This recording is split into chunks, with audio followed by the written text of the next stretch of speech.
So you need to, first of all, learn all your knockdowns. So that'll be throw, DP, target combo, right? Then after that, learn how you set up your Oki.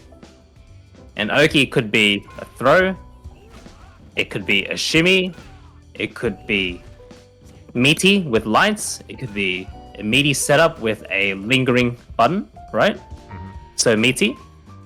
But then you mix up these together to create pressure that is unpredictable. Okay, so we're going to talk a bit about frame advantage and disadvantage. Now, I'm not going to get into the nitty-gritty of it, but I want you to think about frames as a way to determine when it's your turn or my turn. So you need to realize that in this game, just sit there and block. -1, that's 0, but -1, -2, -4, -4. It's pretty much always your turn after you block something. So after you see an interaction like this, like just sit there and block, -1, it's immediately your turn. So the reason you're getting hit is because you're not waiting long enough, 1, or 2, you don't understand when it's actually your turn. And you're pressing buttons when it's not your turn yet. So there are very few buttons in this game where it becomes my turn, my turn. Otherwise, it's usually my turn, then your turn. Understand? So let's say after this button, after this string, right? Or after this button, it's your turn immediately. So if you press your fastest button, which is a jab, you will always beat me, which is -1. It's immediately your turn. So you can press it straight away. See that? But let's say I do this instead, right? You have to wait until it's finished, until you can start your turn. But then the mind game comes in because do I just do 1? Do I do 2? Or do I do 3? You know? So you have to be quickly identifying when it's your turn. If you see me chuck out a button like that, it's immediately your turn, right? Or doing something like that, you know it's your turn. Doing something like that, you can contest straight away. If you have this Ryu player, right, just sit there and block, who's always doing like this, right? Like Street Fighter 5 strings, right? That's not meant to work in this game because it's not a game of my turn, my turn. It's a game of my turn, your turn, my turn, your turn. So that's how the game is meant to be designed in this, so that there's a lot more interaction between two players. Like, I'm sure when you played Street Fighter 5, there were people who just locked you down with this all day and just walk forward, medium punch, medium punch. It happens a lot. But it's not like that in this. So if you have a player who does this, right? You know immediately after the first one, you can start pressing a jab. Straight away. It's going to beat everything I do. Right? So now you know that you can interrupt these fake strings. They're fake, right? This is not a real string. Because you can interrupt in between it. So if you identify someone doing a predictable string like this that's fake, you know for a fact that you can interrupt in between. And you notice how jab is probably your best way to interrupt it, right? Because that's your fastest normal. Now, what can you get off a jab? Right? You do that. So now you know you can interrupt something with a jab. You know where to push your button that's jab now, right? One of the reasons why you die so hard to pressure is because you don't convert off these little stray hits like that, right? And if you can't convert off those stray hits, you can't reverse the situation. So what you usually rely on, you always rely on DI or you rely on EXDP. And when those options are gone, because they're such high risk options or you're burnt out or something, then you're pretty much just left to die at that point. So you really need new options to defend against yourself. So not being able to do that is holding you back. Because just getting in a jab, it's not that hard to just land a jab in a game. But being able to convert it is the hard part. But you need to be able to convert it because otherwise it's just a jab that does nothing. Like if you get a full knockdown into it, remember what we talked about earlier about Oki? It leads into that. And that can reverse everything, right? Okay, so you just did 2, 5, 7, 3 and spent 3 bars for that. If you just did, let's say, punch and DP, right? after me whiffing after whiffing a throw. Let's check the damage on that.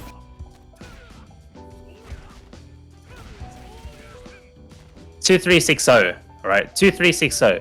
You made an additional 200 damage, which is less than a jab, and you spent 3 bars for it. So remember when I told you you need to learn punish counter combos. So you need to know what your punish counter combo is. Punch into Jinrai. Yeah. You do standing heavy into Jinrai into DP or something like that. I think that's probably his main damage. I think that works on punish counter into DP. So you want to try that instead?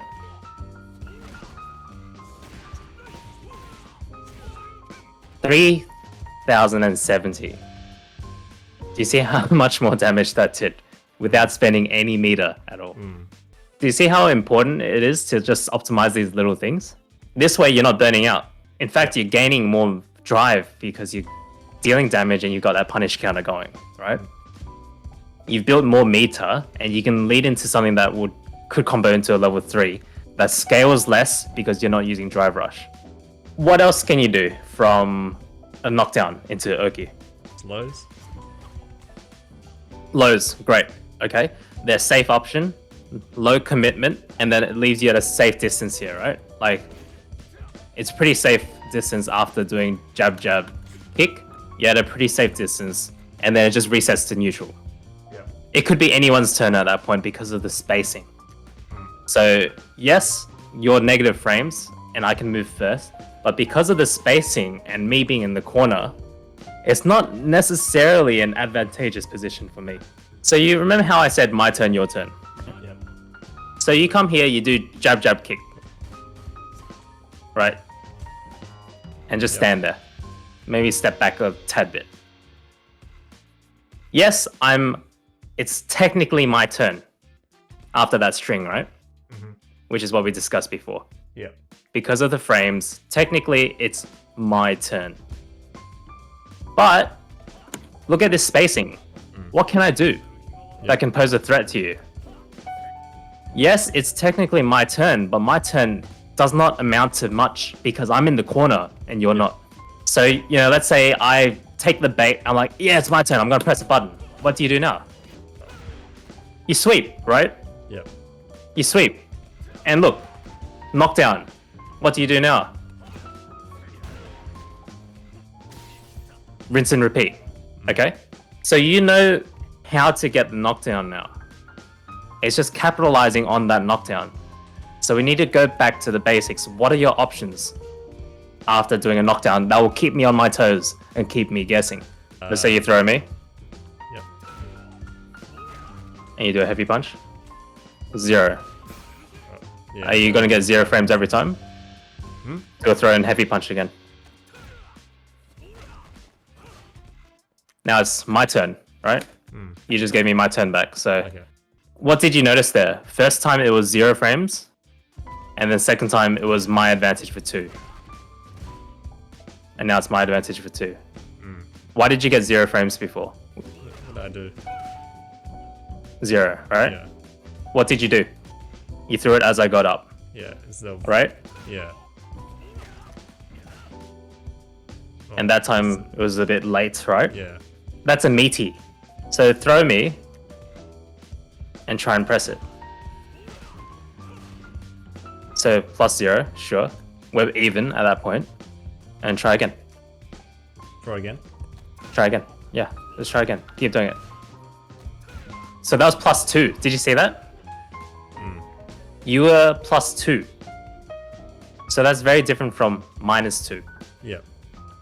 So if you saw +2 versus -2, what does that indicate? It's your turn again, right? Yeah. So this game is rare because you rarely get my turn, my turn. So those situations are incredibly valuable. You saw how if you put out that heavy punch early enough, you could instigate a situation where it's my turn because I'm hitting you on your wake up, and then my turn again after that, right? So how can we reliably get you in a position where you can do a my turn, my turn? Besides just trying to time it.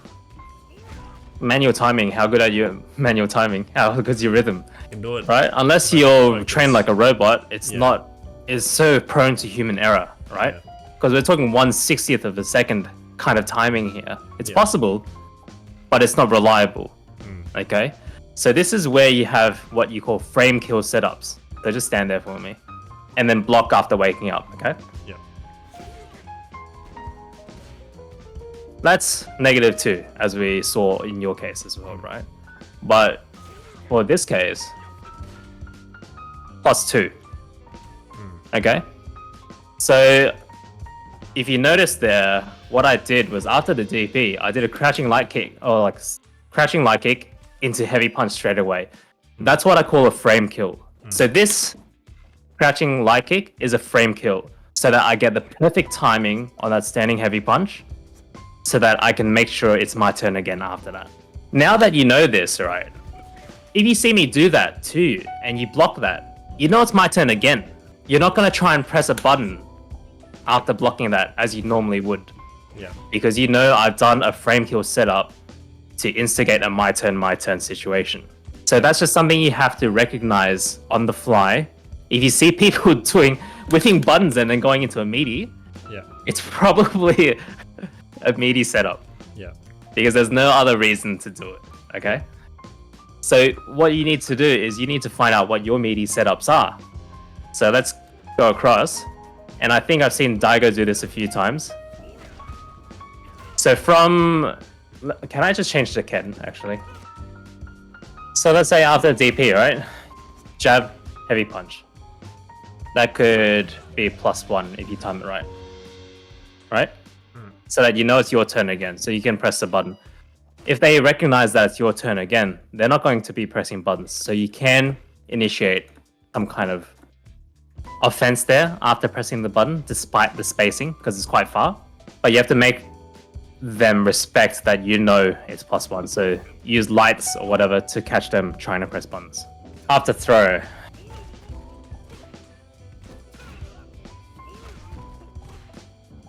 +1. That's probably what he does. I actually think he manually times this one. Like that. Or what? Because if you time it right, on hit, you can do another medium punch. Right? Okay. So being able to do another medium punch. And the reason it hits, right? You can't do that normally, right? See that? Yeah. The reason why it hits again is because, let's say a button like this, right? How do you think that's designed? Do you think it's designed so that it's only there for 1/60th of a second? Or do you think it hangs around a little bit and people can walk into it? Like buttons like this, right? Like if you mistime it, sometimes you see it and then you walk into it, right? Like sometimes you accidentally walk into buttons. Have you ever Yeah. had that? Yeah. So buttons linger. Yeah. I'd say attacks linger for a little bit after they've been pressed. Let's say I'm up close, right? And I hit you like that. Yeah. It's not the lingering attack that's hit you. It's me hitting you straight up. Yeah. But let's say I do this, and then the lingering part hits you. The longer you wait for it to linger and attack, and it connects, the quicker you'll recover after that. That's a meaty, right? Yes, that's a meaty.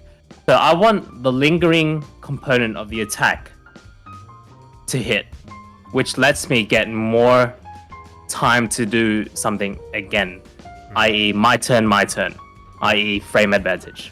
So let's say I throw you, and I make sure I press this early so that it doesn't hit you like this, but hits you in its lingering part. Then it lets me to act again quicker. So what that means is, altogether, you know, we've learned here, you do frame kills to get that meaty, right? And even on block, it's very advantageous because you can get a +1 part there to get a my turn, which then lets you set up even more dangerous mix-ups because they're respecting the fact that it's your turn again. And then you can set up pressure again and again. So just try and defend against this, I guess.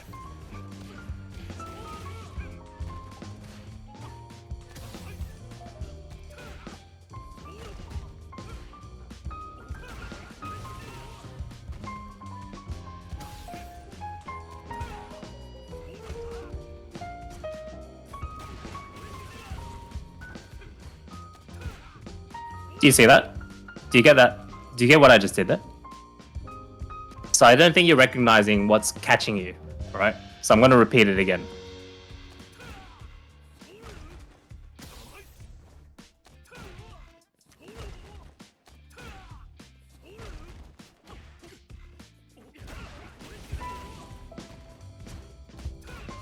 What did I do?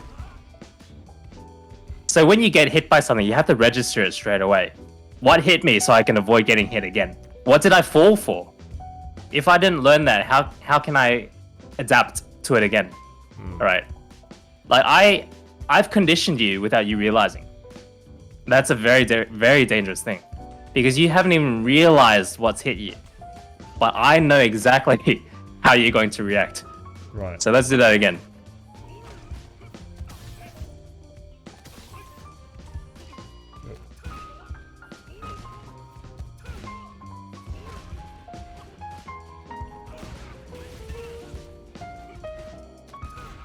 I've literally hit you with the same thing, exact same sequence. So what did I do?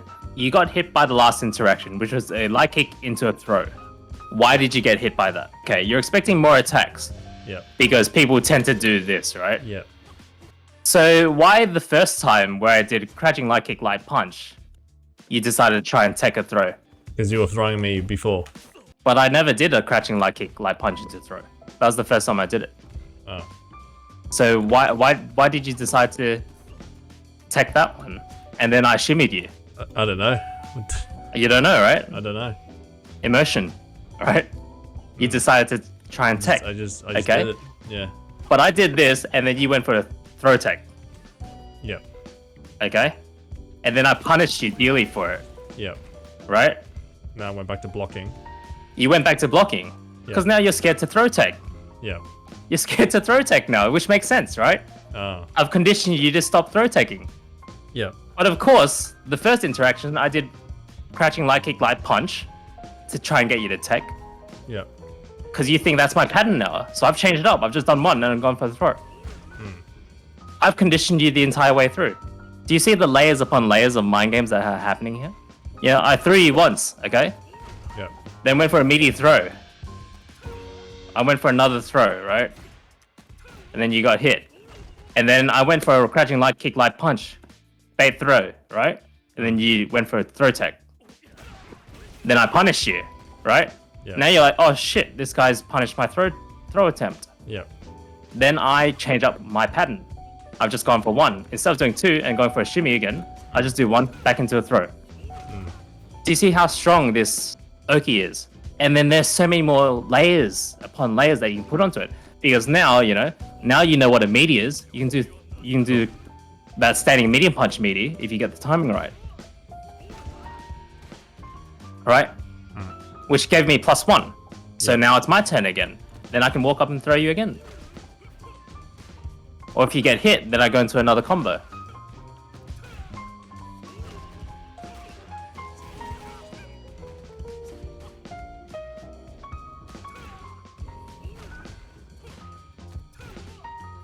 But you can see, if you can get the timing right on these things, it's an extremely powerful tool. And this is something that you're not using and you need to use. Because if you get someone into the corner, right, they need to suffer for it.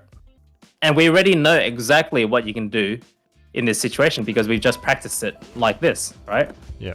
You've got so many options there. You can throw again, you can do jabs into confirm, and then you're back here again. Like, what more could you ask for? Yeah. And, DP, we know, like, my turn again, right?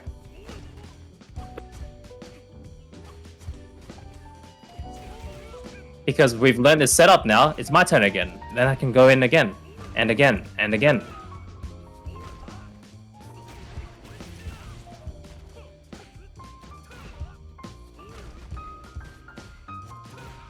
And then you change up your timing, One kick, throw. Two jabs, throw. Or two jabs, walk back forward. Shimmy, go for a throw again, There's so many things you can do.